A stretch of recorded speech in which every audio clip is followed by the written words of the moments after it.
Good morning, fourth class. I am Lilita Juneja, your English teacher. Today we will do lesson number 12 of English reader book, A Corner of Bread. Bread का एक कोना। ये आपकी एक poem है। इस poem को Richard Edwards ने राइट किया है। चलिए स्टार्ट करते हैं, देखते हैं इस पोयम में क्या लिखा है। A magpie, a swan and a crow were arguing over a corner of bread. एक बार की बात है, एक मैगपाई, एक स्वान और एक कौवा था। ये तीनों बर्ड्स हैं।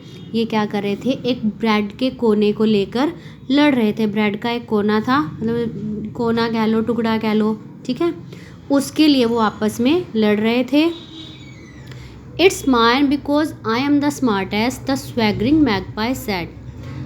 मैं, ये ब्रेड का कोना मेरा है। किसने कहा ये बात किसने कही? मैगपाई ने। और कैसे कही उसने? मतलब वो बहुत ही प्राउडी फील कर रहा है अपने आप को। वो कहता है क्योंकि मैं सबसे ज़्यादा तुम सब में स्मार्ट मैं ही हूँ, इसलिए ये जो ब्रेड का कोना है ये मेरा है, ये तुम्हारा नहीं है, ये तुम दोनों में से किसी का नहीं है, ये सिर्फ मेरा है। क्यों? क्योंकि मैं बहुत ही स्मार्ट हूँ। और अपने आप को वो बहुत ही स्मार्ट समझ रहा है, मतलब वो अपने आप को बहुत ही प्राउडी फील कर रहा है, वो अपने ऊपर घमंड कर रहा है, ठीक है। You are common, it's mine said the swan. अब जब मैगपाई ने कहा कि मैं सबसे ज़्यादा स्मार्ट हूँ, ये ब्रेड का कोना मेरा है, तो इसके ऊपर स्वान ने क्या कहा? नहीं नहीं, तुम तो बिल्कुल साधारण से हो, तुम तो सबसे ज़्यादा स्मार्ट नहीं हो।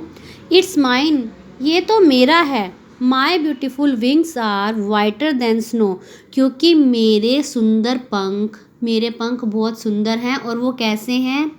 मेरे पंख बर्फ़ से भी ज़्यादा सफ़ेद है, इसलिए ये ब्रेड का कोना मेरा है। It's mine, I am blacker than thunder and stronger than you, said the crow. अब जब मैगपाई और स्वान बोल रहे थे तो क्रो कैसे चुप बैठता?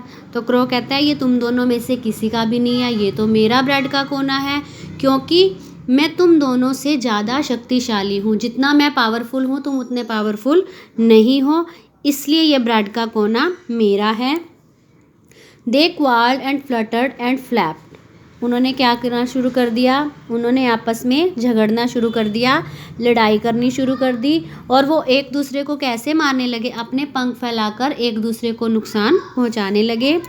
The swan pecked the magpie, the crow pecked the swan, till they suddenly froze in amazement, the corner of bread had gone. तभी क्या हुआ? स्वान ने मैगपाई को पकड़ लिया और क्रो ने स्वान को पकड़ लिया। Till they suddenly froze in amazement, जब तक कि उन्होंने लड़ना बंद नहीं किया, कब तक लड़ना बंद नहीं किया? जब वो लड़ रहे थे तो उन्होंने अचानक क्या देखा? उनका जो ब्रेड का कोना है वो तो गायब हो चुका है। अब उन्होंने अपनी फाइटिंग बंद कर दी। जब ब्रेड का कोना ही गुम हो गया, जिस चीज़ के लिए वो लड़ रहे थे वो चीज़ ही नहीं है, तो फिर लड़ाई तो अपने आप ही बंद हो जानी थी। The magpie, the swan and the crow stood googling and gaping, unable to speak. अब मैगपाई, स्वान, क्रो तीनों खड़े थे। कैसे खड़े थे? वो एक दूसरे को बड़ी बड़ी आंखें खोलकर, अपनी आंखें एक दूसरे को मतलब गुस्से से घूर घूर कर देख रहे थे आपस में एक दूसरे को। क्यों? क्योंकि वो तीनों तो लड़ते ही रह गए और उनका ब्रेड का जो कोना था वो तो वहाँ से गायब हो गया। While high on a wire sat a sparrow with a satisfied smile on its beak. अब बात ये है कि जब ब्रेड का कोना ना क्रो को मिला, ना मैगपाई को मिला, ना ही स्वान को मिला, तो फिर वो ब्रेड का कोना कहाँ गया?